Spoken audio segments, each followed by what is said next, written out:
So, 40 years of Sodom? 42 years. 42 years. Let me, 42. 42 years of Sodom. Yeah. So in the beginning, when this band was created, would you ever think that you would be saying that 42 years of Sodom? No.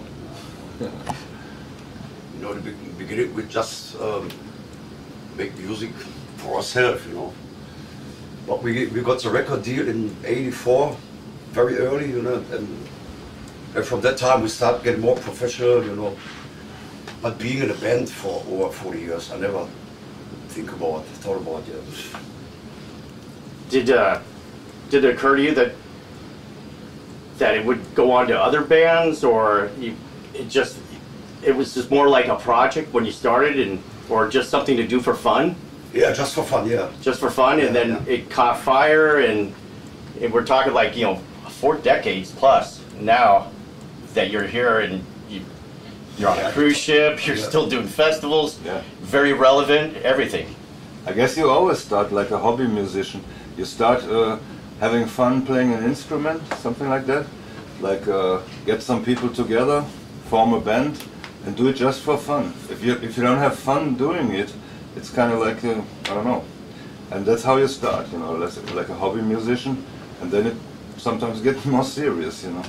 But when did that click in? It's like, this is going to be a career. Like this is what I'm going to do. This is my calling in life. When's that moment? Yeah. For me, it was like '86 when I joined Sodom, and we started working professional, you know, like shows and albums and everything. I thought to myself, I'm going to be a musician.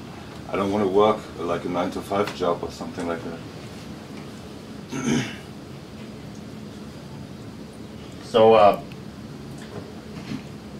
4 decades plus, and what have you noticed what's the main change in the metal like universe is changing over the 4 decades that you noticed from when you began to what it is now, with all the bands, you know, all the genres out there from when you first began? What have you noticed most?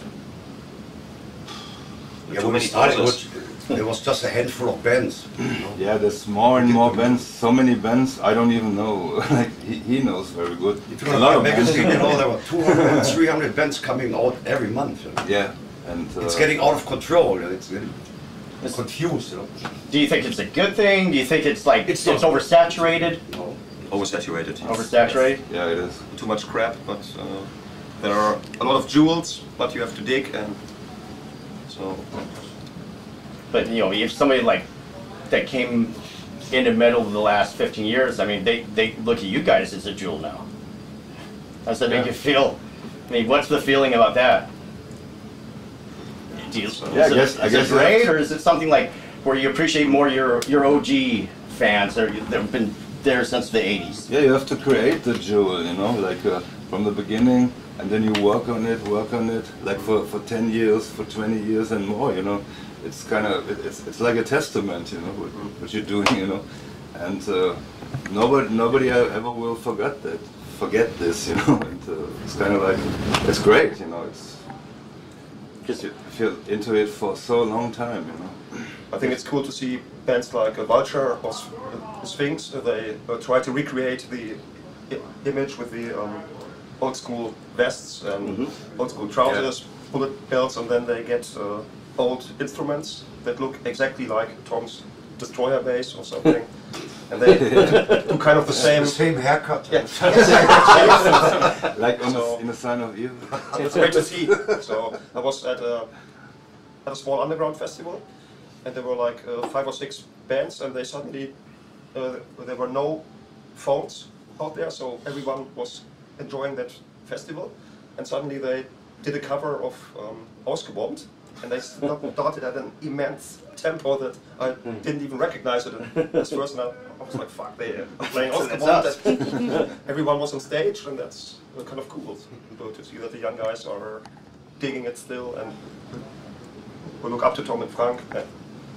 There's a lot of young people getting into our music, you know, which is very old already, but they get into it, you know, they like it too.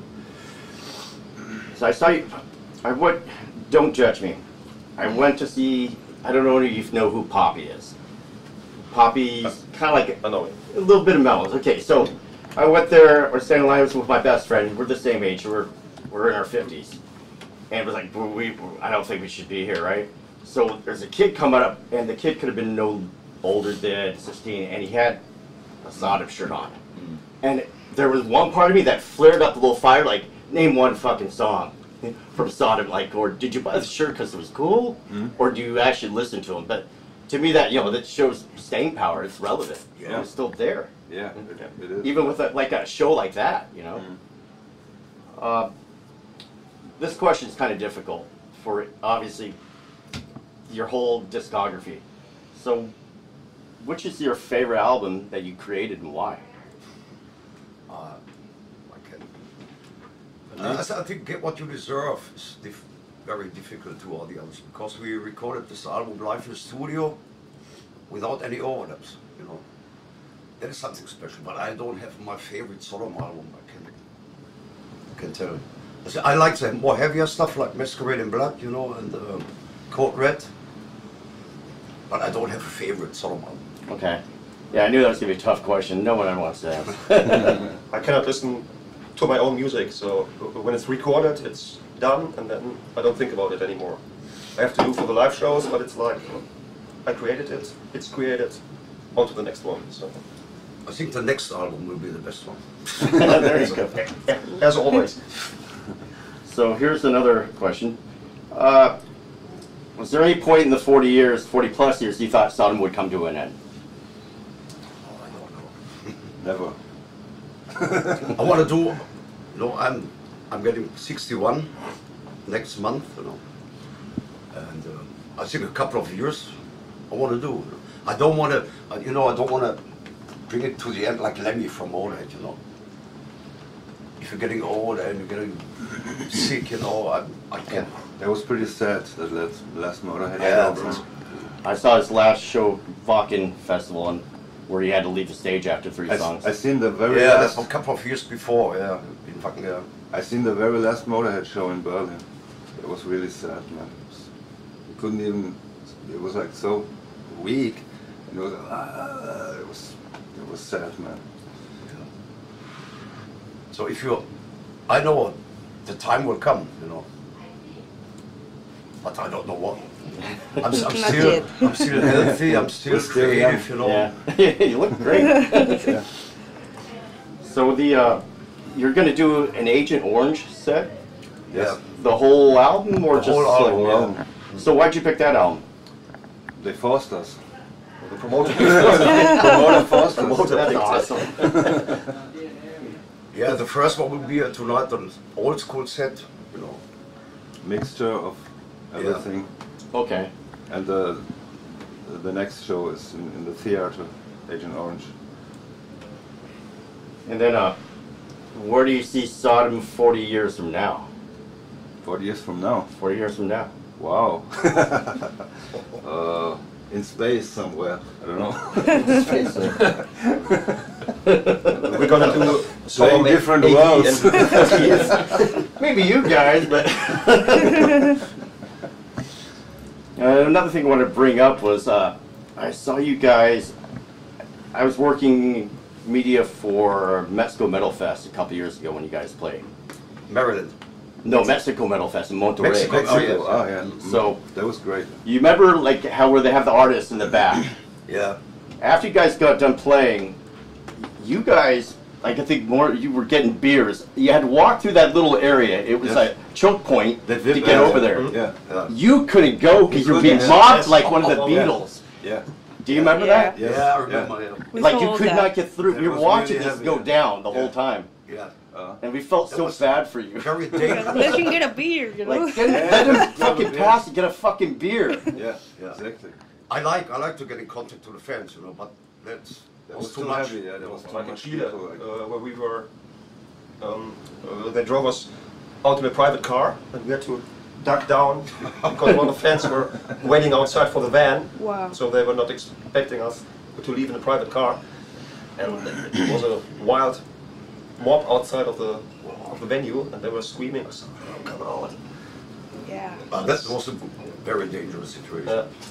You got And it. the security Hello. So the time? Yeah, we're wrapping up. Can I get a photo with him? Ja, ja. Okay. Eine Frage mehr noch, oder? Eine geht noch. Einer, Yeah, one more question. One more question. One more question? Yes. Okay. So, Sodom is considered part of the German Big Four. And as far as the German Big Four compared to the Big Four, do you hate that comparison when people put like those comparisons between German Big Four and the American Thrash Big Four, or is it a good thing? No, it's okay. I mean, we are the big four thrash metal bands, you know, and it's okay. The United States has their big four. We have our German big four. I don't know. German big one. The big one. I don't know if other countries have big four too, or I don't know. I think it's the two most popular ones, though, for sure. Yeah. I mean, at Mexico Metal Fest made the point of getting you all together. Yeah, that was great, So that's yeah. really cool. It's happening again now, so in Europe. Yeah. The other thing too is, have you ever noticed that there's like a love affair between Germany and Mexico when the fans?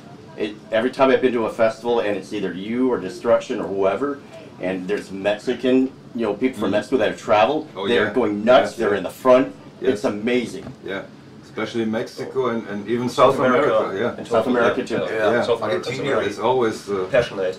some South Americans, Mexicans, and